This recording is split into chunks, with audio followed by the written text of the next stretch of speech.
Hi, my name is Yutaka.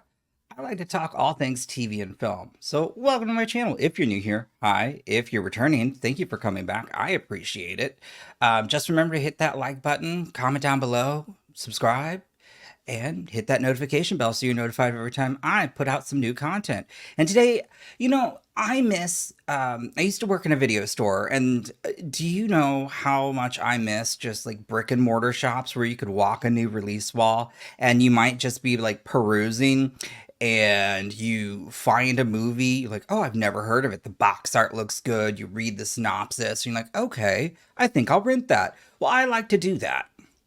Not unfortunately brick and mortar, but like go through iTunes, Amazon, see what's new. Same thing, could be Netflix or whatnot.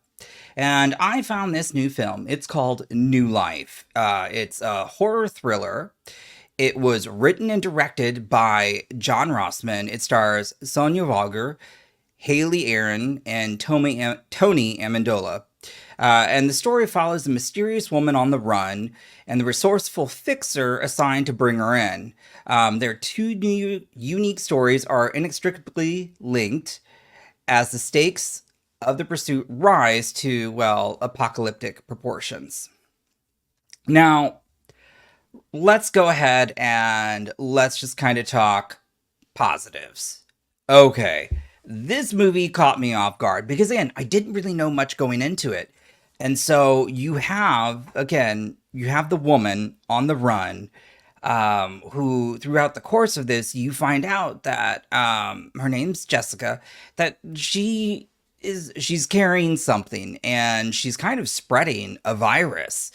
And but the thing is, she thinks she's on the run for murder. So Erin on the run, what you end up seeing is as she's spreading this virus, she's just leaving a path of destruction who and unbeknownst to her though, and that's what's crazy. And so I really enjoyed seeing that, but more so, it's not just your typical virus.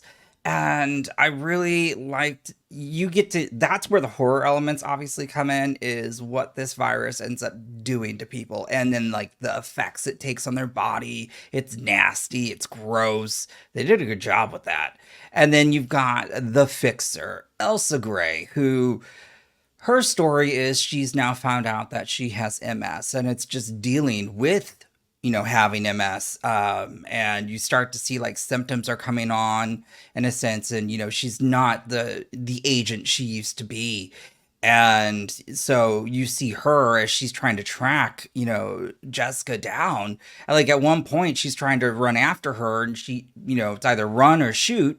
But if she's running, she's got to use her cane to keep up, in a sense. But if she wants to shoot, she's got to stop. And so there are these like challenges, and it makes it very believable. And then you get to learn more about Elsa's story as well, and why they chose her to be the one to go after this highly contagious Jessica. And I don't want to spoil what the disease is, what it does, and why they chose her, because I think those are all really good plot points, especially, of course, this agency, because this agency is foul, in my opinion. But I really enjoyed that conversation that she has with her boss, Raymond, who played by Tony Amendola. And, she's like, why did you pick me to do this? Why? And meanwhile, she still hasn't grasped with how much her life is going to change just with, this disease that she now has for the rest of her life. And it's again, that was very fascinating. And so you see the two parallels between the two individuals, between Jessica and Elsa. And I really just enjoyed this. I feel like this was a little bit low budget, but I still really enjoyed it. And it's a good cat and mouse. You get to see the fear in Jess's eyes because she doesn't know what's really going on.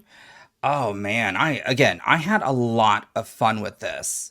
Now, if you're going to ask me about the negatives, I would have there are just some unanswered questions, which, like, how did I think they briefly talk about it, but I would have liked them to go a little bit more into it, because how was this introduced into the world? How did it get there? We know how Jess was infected, but how did that all come about?